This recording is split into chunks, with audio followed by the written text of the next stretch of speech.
Fuerzas dependientes del tiempo son todas aquellas que vamos a decir que tienen explícitamente al tiempo en su definición.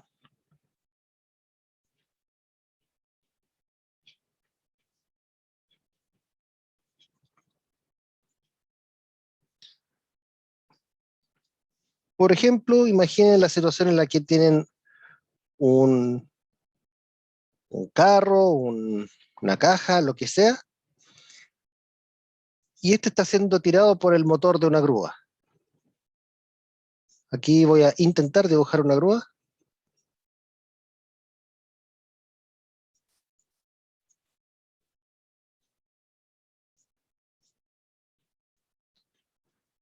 Imaginen qué pasaría si esta fuerza, por ejemplo, tuviese un módulo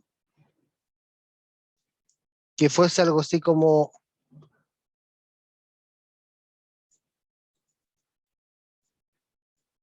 2T o 2T más 1, por ejemplo. O incluso podrían ser funciones por tramos. Por ejemplo, que durante los primeros 5 segundos sea 2T más 1 y desde el segundo 5 para adelante tenga un valor constante de 11. También son ejemplos de fuerzas dependientes del tiempo, ¿ya? En el fondo, todas fuerzas que ustedes pueden escribir explícitamente como una fuerza, como una función que dependa del tiempo, va a ser una fuerza dependiente del tiempo. Ahora también nosotros habíamos comenzado a ver, de hecho no solo comenzado, también hasta vimos un ejemplo al respecto, de fuerzas dependientes de la posición. Habíamos visto que la fuerza gravitatoria, las fuerzas eléctricas, las fuerzas magnéticas, son fuerzas que dependen de la posición. Pero en nuestro caso nos interesaba la fuerza elástica.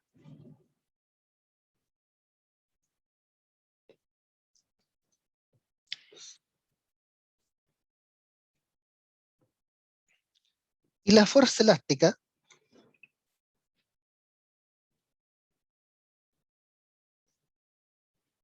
estaba definida por medio de la ley de Hooke.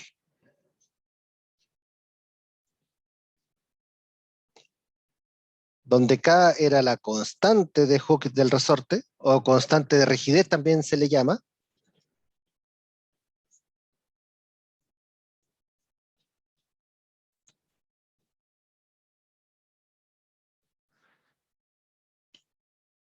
y esto es lo que se llama la deformación del resorte.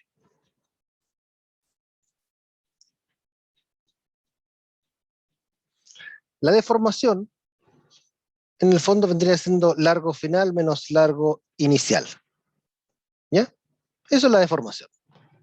Largo final menos largo inicial.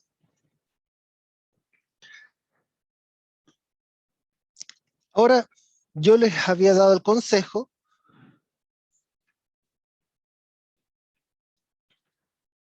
que para análisis de diagramas de cuerpo libre, usen solo el módulo, que vendría siendo simplemente K por delta L, sin el menos, sin la flechita, etc. Y el signo debe ser puesto a mano.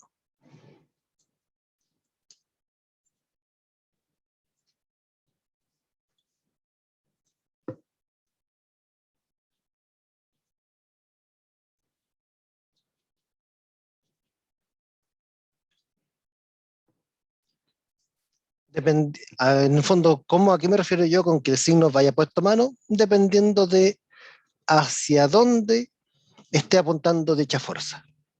¿Ya? Si apunta hacia el sentido positivo de su eje X, por ejemplo, pónganle más. Si apunta hacia el negativo, pónganle menos.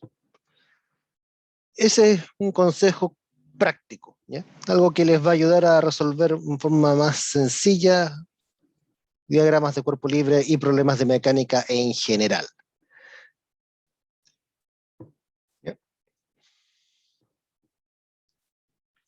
Hasta ahí habíamos visto nosotros ayer. Y solo para hacer un breve repaso, aquí tengo un breve ejemplo relacionado también al tema de fuerzas elásticas. Dice así este problema, dice, el sistema de la figura está en equilibrio. Determine la elongación del resorte y las tensiones de las cuerdas. Aquí está implícito, aquí no se dijo explícitamente, pero está implícito, de que las cuerdas y poleas son ideales. No está dicho aquí, pero está, es algo que tendría que haber sido dicho en el enunciado. Entonces, aquí conviene hacer dos diagramas de cuerpo libre. Uno para la masa y el otro para la polea. ¿Ya?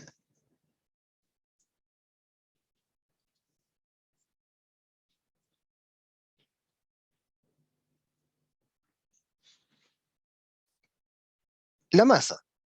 La masa M, primera fuerza que siente es la fuerza peso.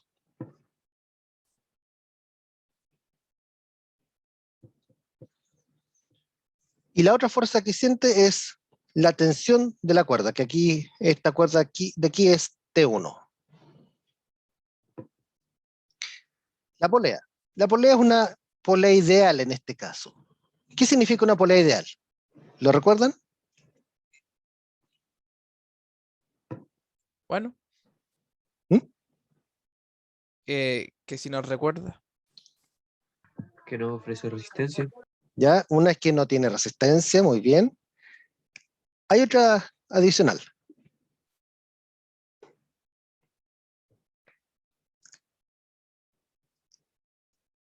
Algo con la masa. Mm, Que ¿Está en su equilibrio? Está en equilibrio, ¿no? ¿Cierto? Bueno, en este caso, sí, este sistema está en equilibrio, sí. Pero una polea ideal tampoco tiene masa, ¿ya? Eso es la otra simplificación, ¿ya? Que una polea ideal, además de no presentar roce, de modo de que rueda libremente, tampoco tiene masa. Entonces podemos por el momento despreciar el peso de la polea. Entonces, ¿cuáles son las fuerzas que siente la polea?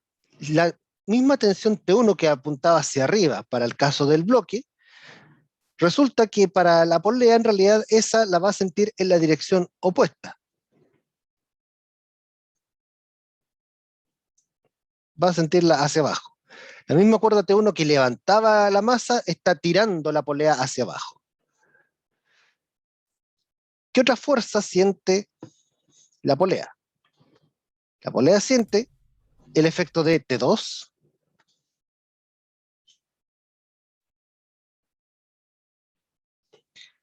y también siente el efecto de T3.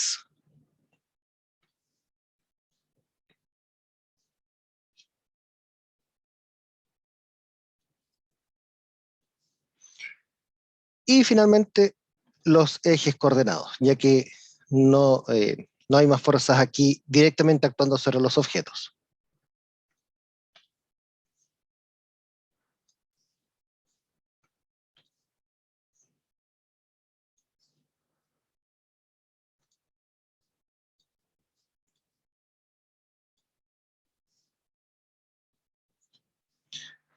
Ok, hagamos el análisis del diagrama cuerpo libre, de los diagramas de cuerpo libre. En el caso del primer diagrama, el de la izquierda, tenemos que T1 menos mg va a ser igual a 0. Así que con eso nosotros ya tenemos la tensión de la primera cuerda.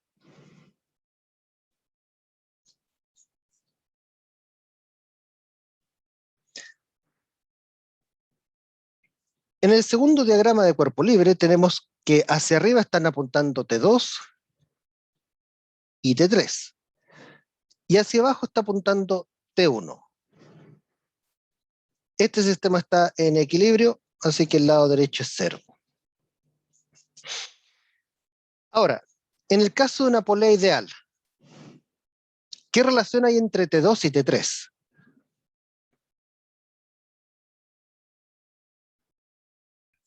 ¿Son iguales? Son iguales. El hecho de que la polea no tenga roce significa que puede rodar libremente, pero también significa que la cuerda se puede deslizar libremente por encima de ella. Y eso hace que uno pueda suponer que las tensiones a ambos lados sean iguales. ¿Ya? Así que al ser una polea ideal, bueno, la cuerda también es ideal, T2 es igual a T3. Y además ya sabemos que T1, desde el diagrama anterior, es igual a mg. Así que si nosotros reemplazamos toda esta información en la ecuación original, tenemos T2 más T3, pero T3 ya sabemos que vale T2 también, menos T1, que es mg. Todo esto va a ser igual a 0. T2 más T2 son 2T2.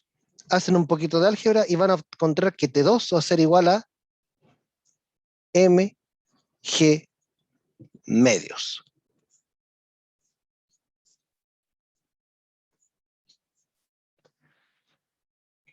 Y debido a que estamos hablando de cuerdas y poleas ideales, como T2 y T3 son iguales, T3 va a valer lo mismo.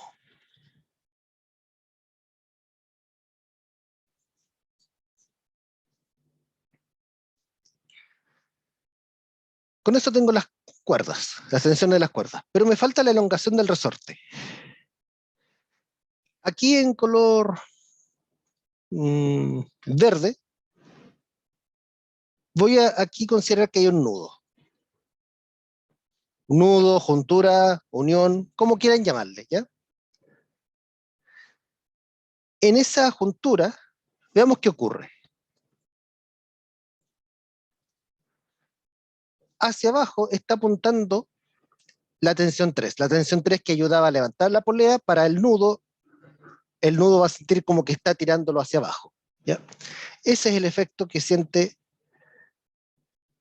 el nudo con respecto a la tensión 3.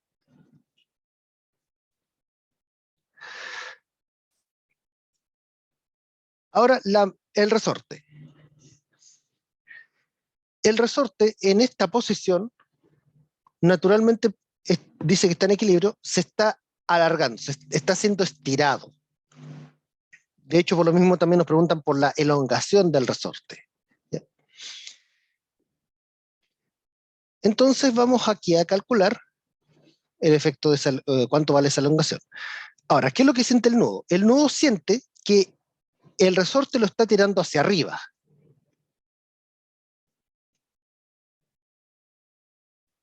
La fuerza elástica.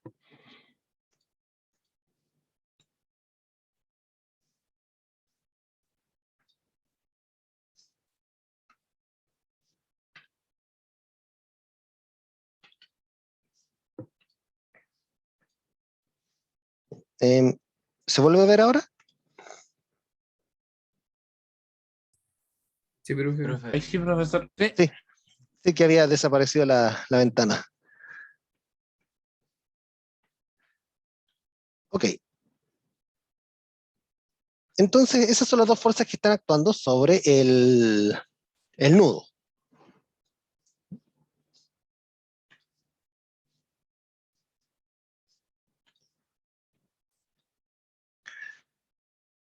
Balance de ecuaciones. Tenemos la fuerza elástica. La fuerza elástica apunta hacia arriba. La tensión 3 apunta hacia abajo. Y el nudo también está en equilibrio. Aparte, el nudo no tiene masa. T3 es igual a fuerza elástica. Disculpa, no escuché bien, sorry. T3 es igual a fuerza elástica, ¿o no? En este caso, sí. Va a dar que el T3 y la fuerza elástica van a ser iguales.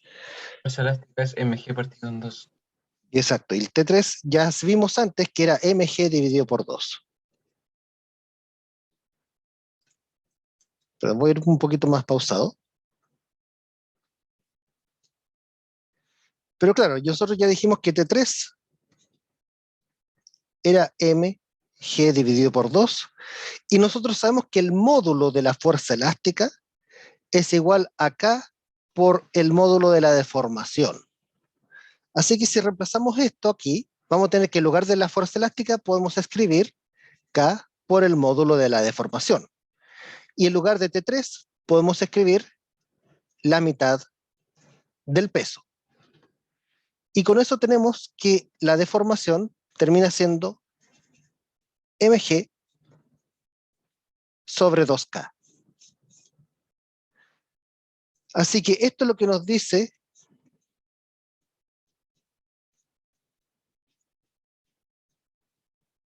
cuánto se ha estirado el resorte.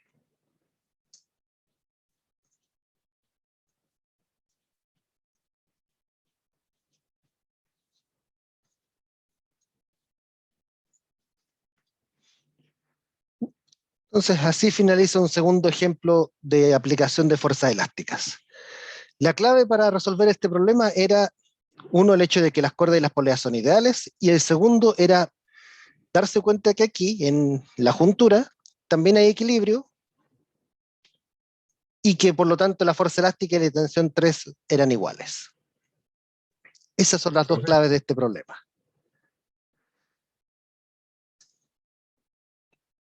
Y con eso completamos el mini repaso de ayer con fuerzas elásticas.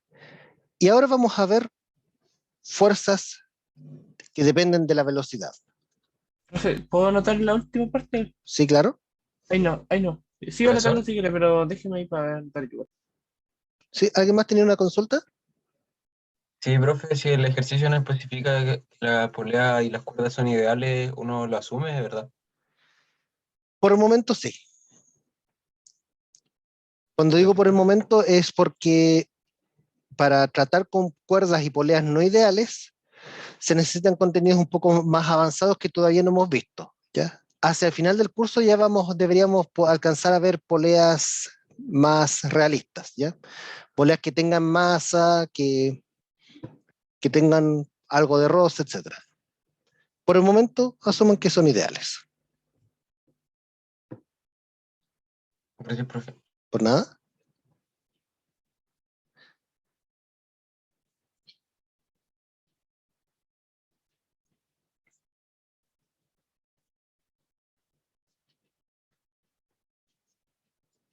Y ahora fuerzas dependientes de la velocidad.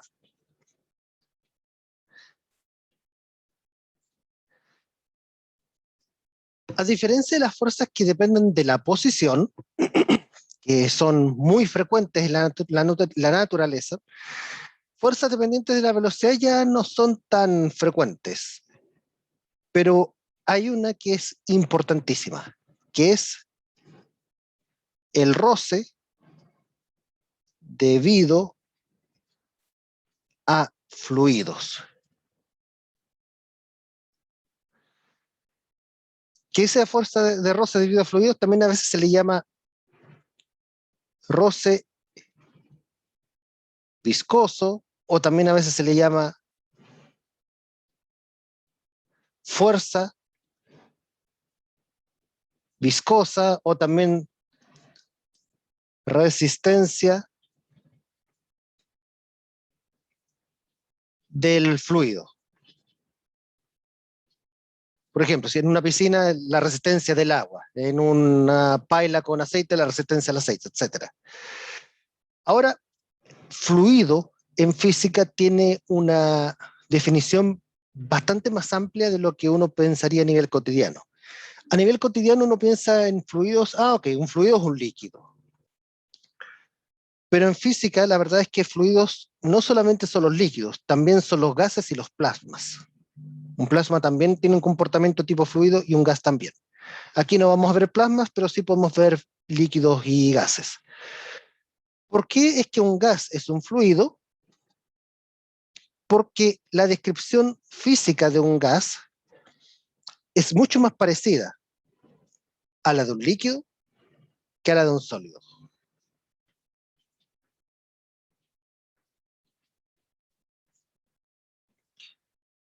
Entonces, por eso nosotros también hablamos que el gas es un líquido. Y de hecho, el gas tiene varias cosas que lo hacen semejante a un fluido. También puede adoptar la forma del recipiente que los contiene.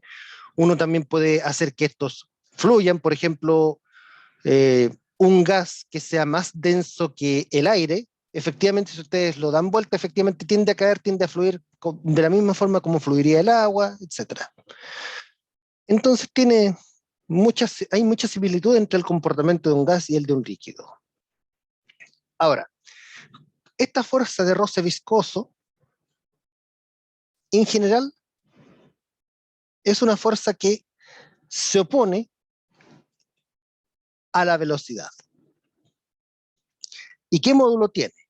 El módulo va a ser igual a alguna constante por el módulo de la velocidad. O, dependiendo del caso, puede ser alguna otra constante por el módulo del cuadrado de la velocidad. ¿Ya? Incluso a veces puede ser incluso otra potencia. Si es otra potencia, el mismo ejercicio a ustedes les va a decir, ¿ya?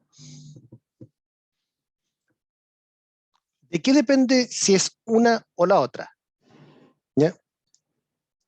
Va a depender de cosas como, por ejemplo,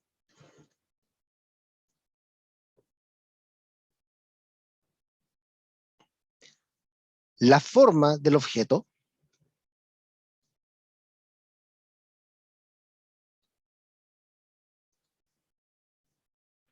el tipo de material, etc.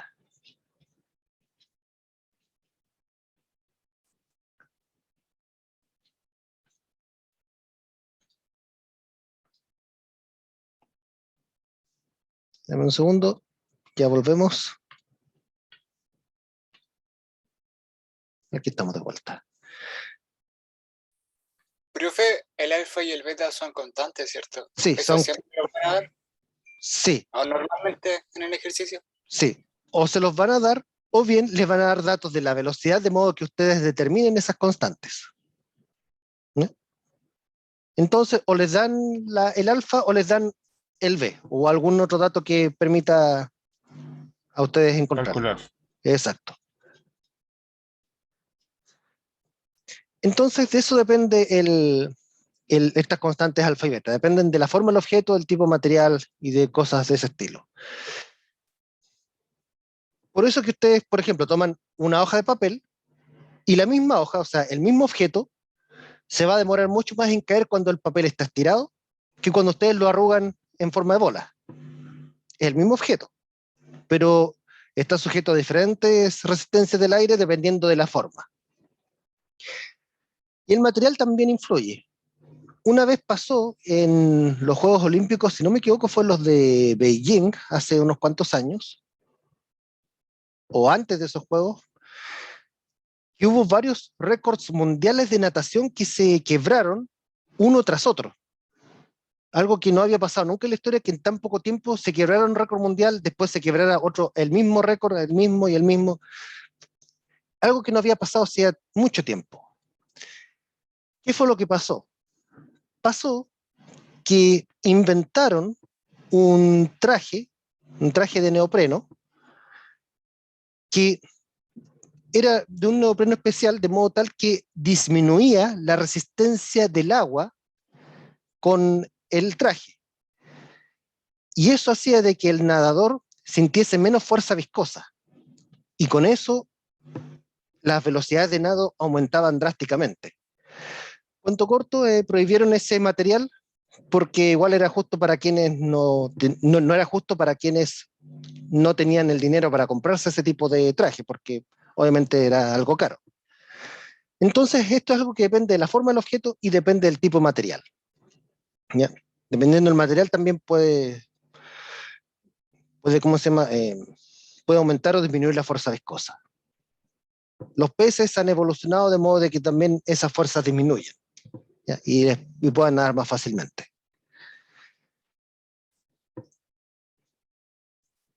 Ahora, la dirección, porque estos son los módulos. La dirección es siempre opuesta a la velocidad del cuerpo en el fluido.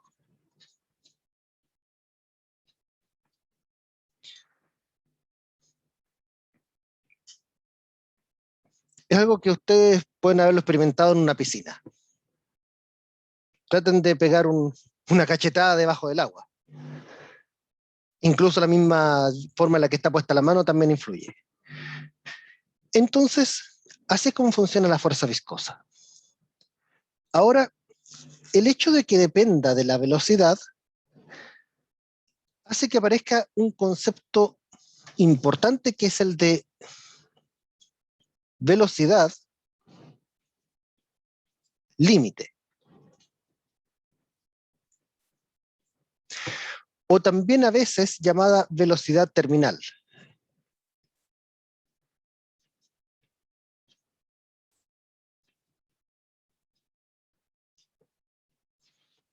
La verdad es que velocidad terminal es como una mala traducción de terminal speed, pero el nombre correcto debería ser velocidad límite, ¿ya? Piensen en la siguiente situación. Un paracaidista se tira desde un avión, ¿ya? Todavía no ha abierto el paracaídas. Al principio se mueve lento, en las primeras fracciones de segundo, se está cayendo lento. Como está cayendo lento, la fuerza viscosa va a ser pequeña, porque la velocidad es pequeña. Pero a medida que el paracaidista sigue cayendo, su velocidad aumenta. Como aumenta la velocidad, también va a aumentar la fuerza viscosa. Sigue cayendo el paracaidista, la velocidad aumenta aún más, pero la fuerza viscosa aumenta también aún más. Entonces va a llegar un momento en que la fuerza viscosa va a haber aumentado a tal punto que va a ser igual al peso. Entonces la velocidad límite se adquiere cuando ya tienes una velocidad tal que la fuerza viscosa cancela el peso.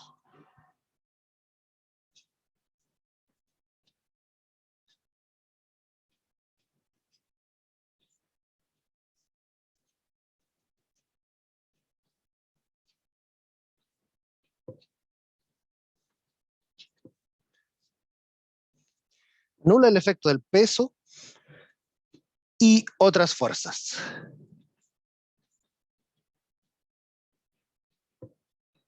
Vamos a ver en un rato un ejemplo adicional de otras fuerzas. Aquí me refiero yo con otras fuerzas.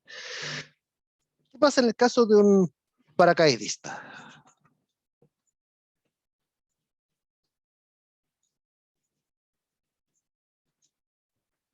En el caso de un paracaidista,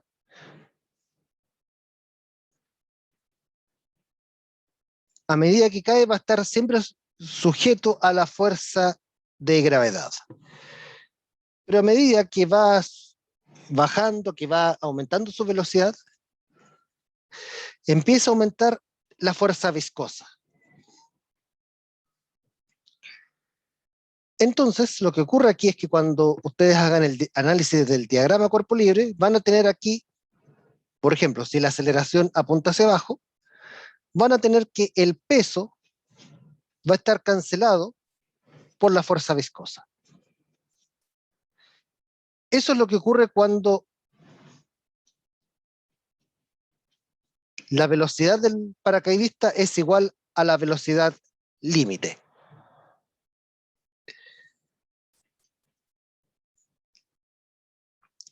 A veces le llaman V sub t también, ya por terminal. Ahora, ¿cuánto vale esa velocidad terminal? Hagamos el cálculo. Perdón. Va a depender de con cuál de las dos expresiones estamos tratando.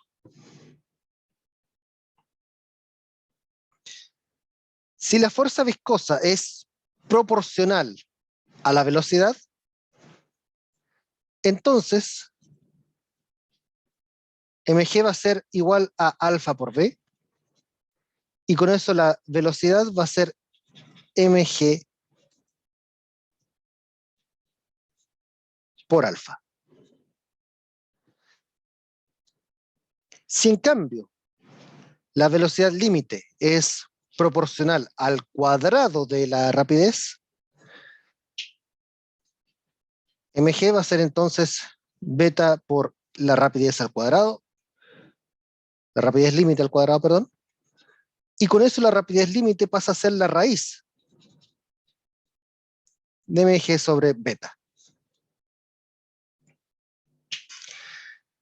Profe, ¿Sí? ¿puedes subir un poquito, un segundito, por favor?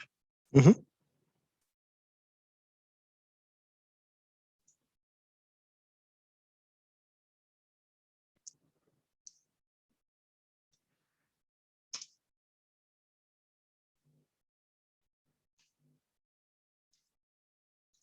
Gracias, profe. Nada. Y considerando la fuerza viscosa, aquí les tengo otro ejemplo. El ejemplo dice así. Un auto, de 1237 kilogramos, aquí faltó la palabra kilogramos en este enunciado, disculpen, sube por una pendiente, como indica la figura. A pesar de que está realizando el máximo de esfuerzo, este auto no consigue subir a una rapidez mayor a 70 km por hora debido a la resistencia del aire. El motor permite impulsar al auto cuesta arriba con una fuerza de 15.000 newtons. Si la fuerza experimentada por el auto por causa de la resistencia del aire es de la forma proporcional al cuadrado de la velocidad, determine el valor de esta fuerza viscosa y el valor de la constante B en este caso. Ok, entonces, como en todo problema de fuerzas, primera cosa que ustedes tienen que hacer es el diagrama de cuerpo libre. Planeta Tierra, así que el auto está sujeto a la fuerza peso. El auto no se hunde en este plano inclinado gracias al efecto de la fuerza normal.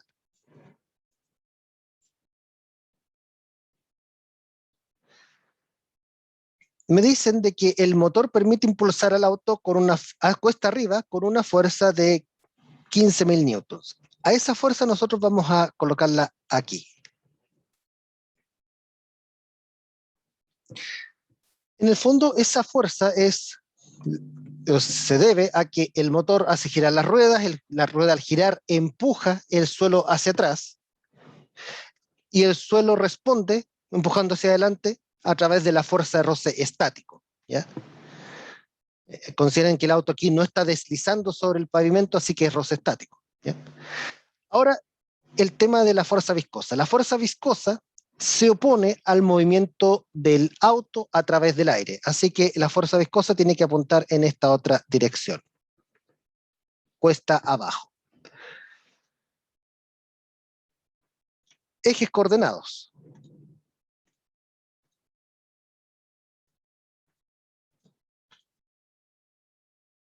El eje, perdón, lo dejé mal. Este va a ser nuestro eje vertical.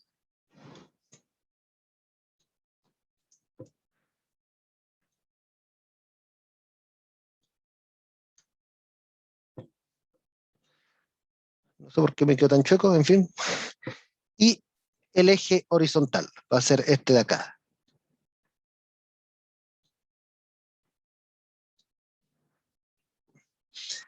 Ok, vamos a considerar aquí que el auto, como va cuesta arriba, vamos a suponer que el eje positivo está aquí cuesta arriba.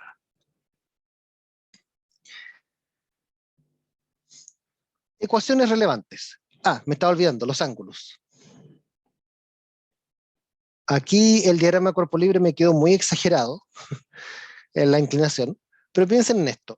El eje X, en este caso, se obtiene cuando ustedes toman el ángulo 30 grados, se obtiene cuando ustedes levantan el eje X en 30 grados hacia arriba. O sea, cuando ustedes tomaron el eje X y lo levantaron 30 grados, se obtienen esta inclinación de aquí. Pero cuando ustedes levantan en 30 grados el eje X, el eje vertical que estaba alineado con el peso se nos movió también 30 grados hacia la izquierda. Así que también aquí hay 30 grados. Ahora sí estamos en condiciones de escribir las ecuaciones de nuestro diagrama de cuerpo libre. Suma de fuerzas a lo largo del eje X. En el sentido positivo tenemos la fuerza ejercida por el motor. En el sentido negativo tenemos una componente del peso, que si ustedes ven es la componente que está frente al ángulo en los 30 grados. ¿Sí? El seno. El seno. mg por seno de 30 grados. Y la otra fuerza que está actuando es la fuerza viscosa, que está también oponiéndose al movimiento, en este caso.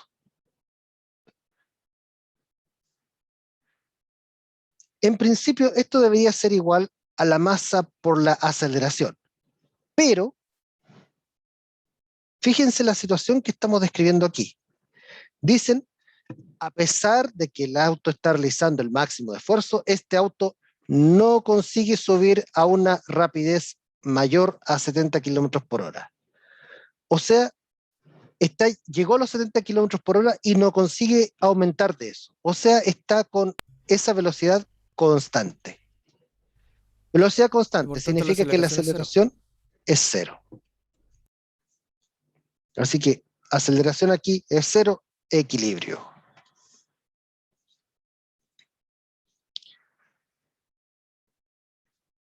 Suma de fuerzas en el eje Y, la verdad es que no va a ser necesario, pero por completitud lo vamos a colocar igual. En el eje Y positivo está actuando la fuerza normal, en el eje Y negativo está actuando una componente del peso que es mg coseno de 30 grados.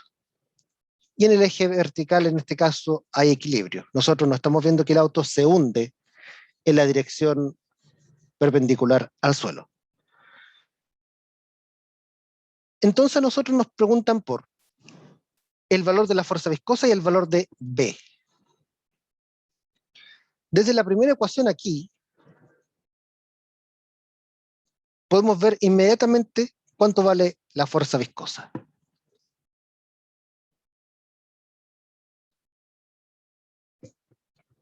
Tenemos aquí que la fuerza viscosa es igual a la fuerza ejercida por el motor menos mg por seno de 30 grados. Así que ahora es cosa de reemplazar. La fuerza que ejercía el motor nos dice el enunciado que son 15.000 newtons. El peso se calcula como masa, que son 1.237,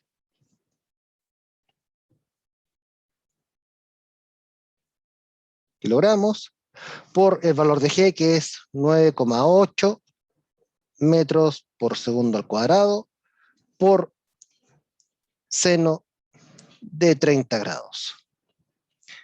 Y si ustedes reemplazan todo esto en la calculadora, debería dar el número que está aquí.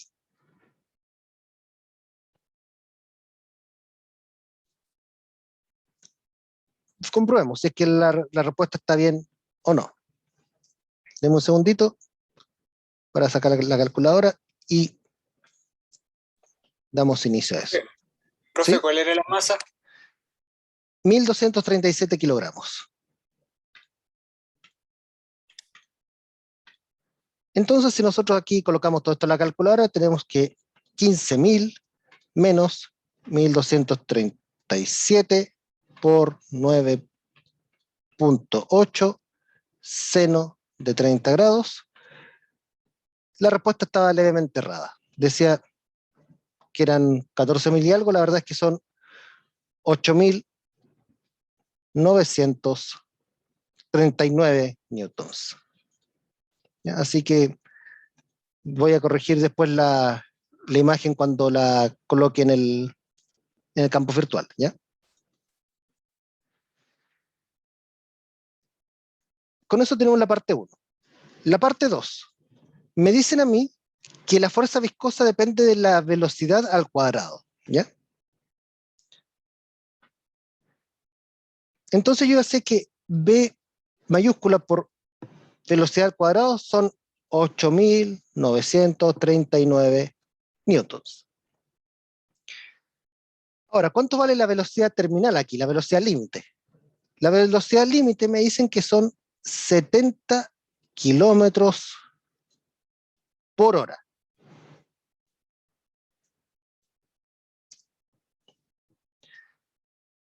Ahora yo tengo que transformar esos kilómetros por hora a metros por segundo. Para transformar kilómetros por hora a metros por segundo, si ustedes no se acuerdan si había que multiplicar por 3,6 o dividir por 3,6, hagan lo siguiente. Multipliquen por alguna fracción que permita cancelar las horas, por ejemplo, y mantener segundos. Y coloquen alguna equivalencia que se sepan ustedes entre horas y segundos. Nosotros sabemos que una hora, por ejemplo, son 3.600 segundos. Y con eso se cancelan las horas. Quedan segundos. Hagamos lo mismo para los kilómetros. Multipliquemos con una fracción con los kilómetros abajo, de modo de que se cancelen los kilómetros, y arriba sobrevivan los metros. Y coloquen alguna equivalencia que ustedes conozcan entre metros y kilómetros. ¿Qué saben entre metros y kilómetros ustedes?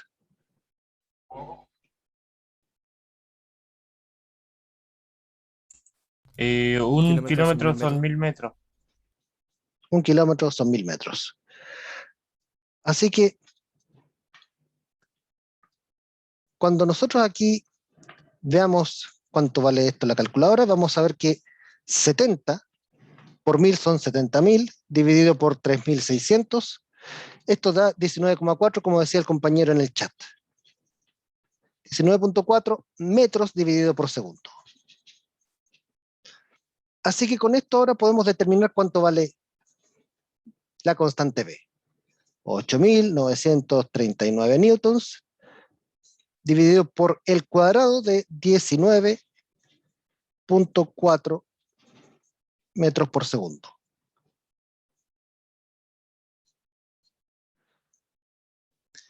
Así que calculemos, serían 8.939 dividido por el cuadrado de 19,4. Y esto da 23,75 kilogramos por metro.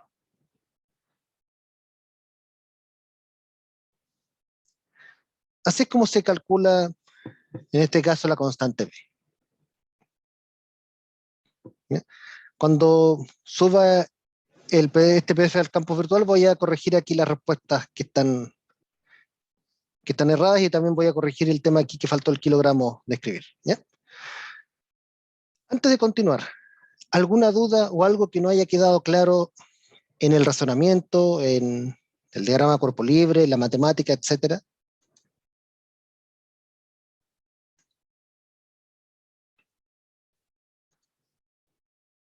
Profe, ¿cuál es la unidad de medida del 23,75?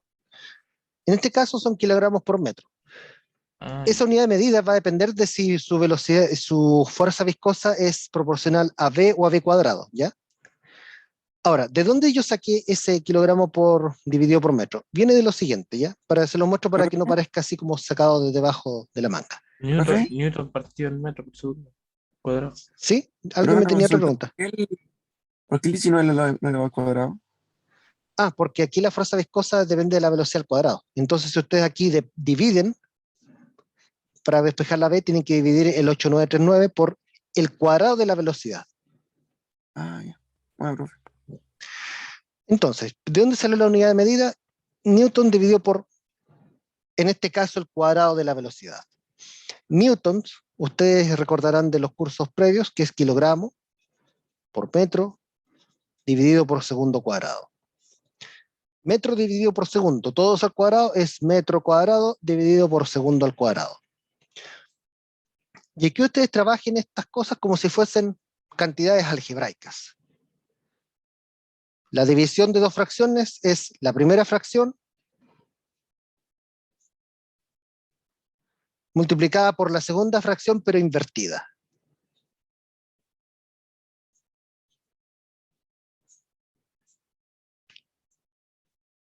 así aparece el kilogramo por metro que está aquí, ¿ya? No es que haya aparecido así como de debajo de la manga, hay una razón por la cual apareció, y esta es la razón. ¿Ya? Si su fuerza depende de la velocidad, simplemente ahí va a ser otra unidad de medida, ¿ya? Ok. ¿Alguna otra consulta o algo que sea necesario clarificar antes de continuar? Cualquier cosa, no teman en preguntar. Profe, entonces, kilogramos partido metros, ¿qué significa? En- Así como que escribe. Así como interpretación física, la verdad es que en este caso no la tiene mucho. La verdad es que no la tiene, es simplemente para cuadrar matemáticamente las unidades. No es como la velocidad que uno interpreta, ok, metro por segundo significa que cada segundo avanzó un metro. No, en este caso la verdad es que esta unidad de medida no tiene interpretación física. Ya, gracias, profe. ¿Nada? Profe, una consulta, ¿los Ujú. controles y las pruebas van a ser con alternativa o con desarrollo? Con alternativas. Ah, ya, gracias. ¿Nada? Así que miren, al menos ustedes ahí tienen que, la unidad de medida por lo menos va a estar incorporada en la alternativa. Ok, ahora ya avancemos a la siguiente unidad del curso. Vamos a empezar a verla ahora. Igual es un repaso bien breve el que vamos a hacer, porque uno, quedan pocos minutos, y dos, porque esto igual ustedes ya lo han visto antes, que es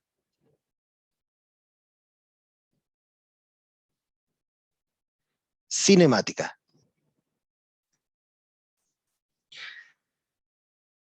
Muy a grandes rasgos, lo que estuvimos repasando hasta unos segundos atrás corresponde a lo que se llama dinámica, que es describir las causas del movimiento. Cinemática, en cambio, no se preocupa tanto con las causas del movimiento, pero sí se preocupa por describir los detalles del movimiento.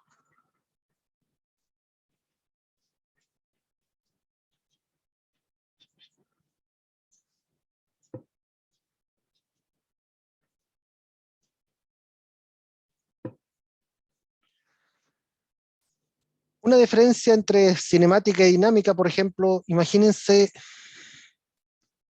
la gente que trabaja en un terminal de trenes, en una estación de trenes. A quien esté interesado en la dinámica, le va a interesar primero que los trenes estén funcionando bien, que la forma de los trenes permita disminuir el roce viscoso de modo de que se gaste menos combustible o menos electricidad dependiendo del tipo de tren, pero no le va a interesar al ingeniero a cargo de los trenes, no le va a interesar, por ejemplo, a qué hora va a llegar el tren a Temuco o a qué hora va a llegar el tren a Pucón. En cambio, a la persona que tiene que organizar los horarios, sí le va a interesar a qué hora va a estar en Pucón, a qué hora va a estar en Petrusquén, a qué hora va a estar en Pucón, en Villarrica, etc. No le va a interesar tanto el de qué forma diseñamos el tren para que avance más rápido, eso no le va a interesar. Lo que le va a interesar es cuándo va a estar y dónde. Al que organiza los horarios le interesa la cinemática de los trenes, mientras que al ingeniero que diseña trenes le importa más la dinámica. Ahora, dentro de la descripción de los detalles de movimiento, tenemos que nosotros primero definir lo que es posición.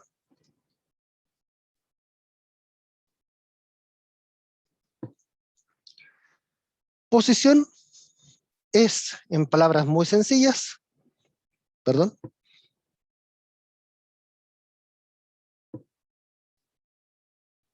ubicación de un cuerpo en un tiempo dado.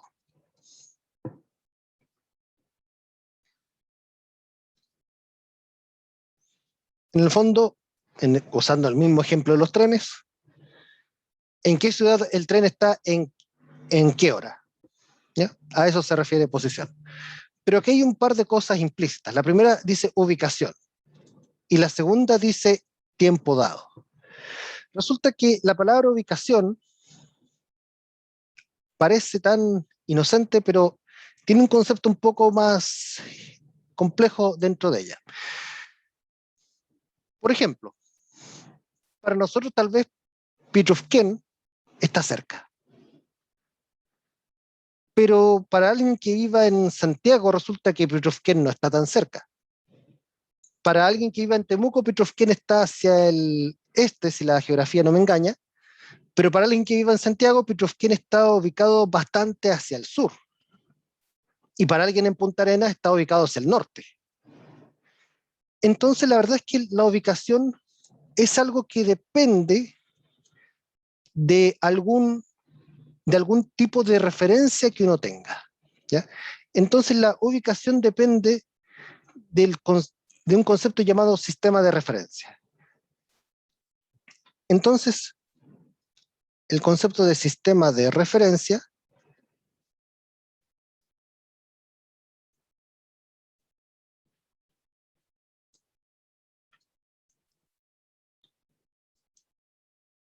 un segundito para si esto, no, aquí ya volvió. El concepto de sistema de referencia hace mención a un observador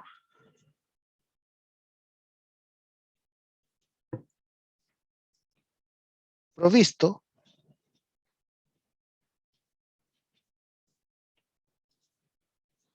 de los instrumentos adecuados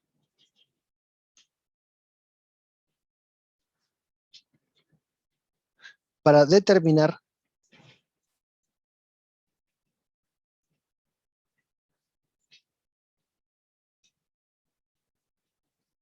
posición y tiempo.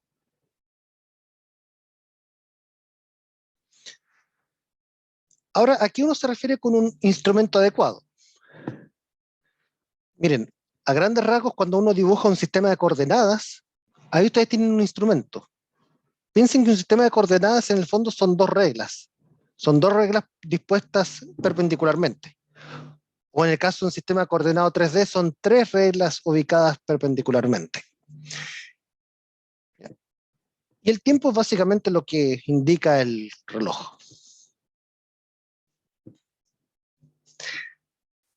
Entonces, con eso, ya teniendo una posición de referencia, nosotros podemos definir el vector de posición.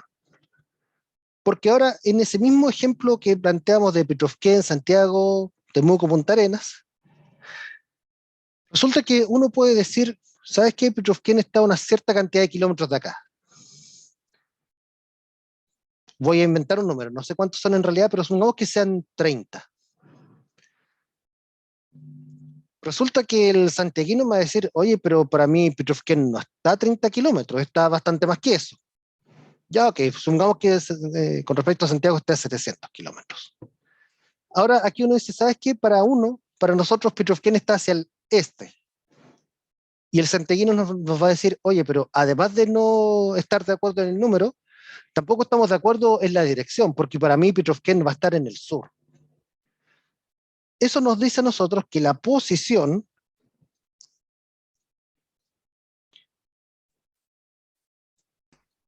es una cantidad física para la cual no basta apenas un número.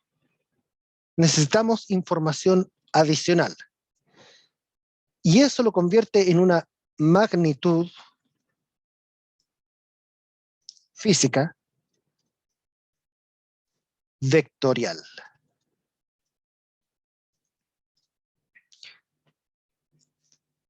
Ahora, si nosotros pensamos en el ejemplo de los trenes, es muy fácil decir, ok, en este momento el tren está en Temuco, por ejemplo. Pero haga la misma pregunta en 15 minutos más. Tal vez la respuesta no va a ser la misma. Tal vez el tren ya no está en Temuco. Así que la posición es algo que también puede cambiar en el tiempo. De hecho, la mayoría de los animales cambian su posición en el tiempo. Caminamos un paso, cambiamos la posición en función del tiempo. Entonces, con esto tenemos que la posición es en realidad un vector, que aquí vamos a denotar por la letra R, que depende explícitamente del tiempo. Son funciones del tiempo. Con una coordenada X que depende del tiempo, una coordenada Y que también puede depender del tiempo, y si ustedes están en el caso 3D, puede haber una coordenada Z también que dependa del tiempo. Este va a ser el vector posición.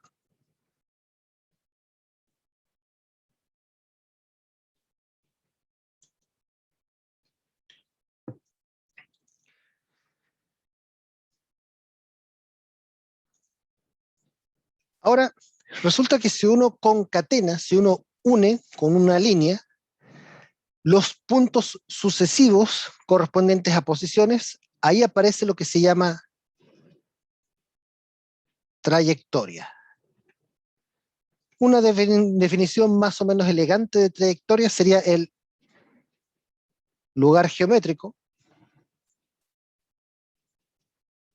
la línea, digamos, formado por posiciones sucesivas.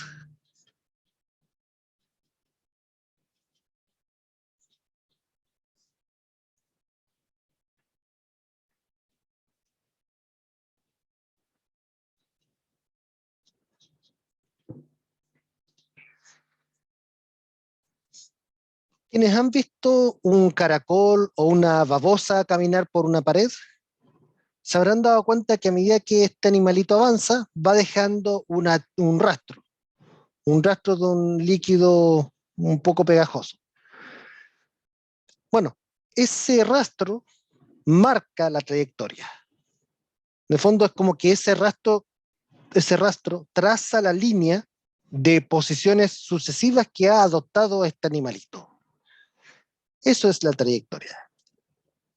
Ahora, trayectorias típicas que se encuentran en la naturaleza.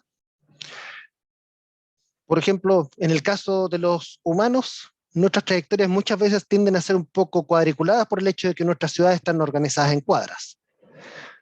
En el caso de un planeta, por ejemplo, los planetas tienen trayectorias con forma de elipse. ¿Sí? Un cometa también tiene una trayectoria con forma de elipse, pero generalmente son elipses mucho más alargadas. Si ustedes lanzan un objeto a través del aire, este objeto va a seguir una trayectoria parabólica. ¿No? Esos son ejemplos de trayectorias. Ok. Debido a razones de tiempo, la clase de hoy queda hasta aquí. Ya vimos los conceptos más importantes, al menos los conceptos operatorios más importantes. Les recomiendo que para la próxima semana ya hayan leído las diapositivas sobre cinemática que están en la semana 2 y ojalá ya hayan echado una mirada a las de la semana 3, ¿ya? Así la semana siguiente ya podemos comenzar inmediatamente con movimiento y es poco lo que hay que terminar de ver de conceptos básicos de cinemática.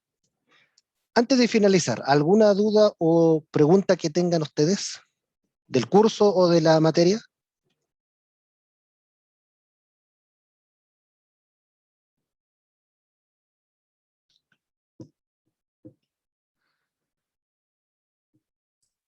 Ninguna, profe.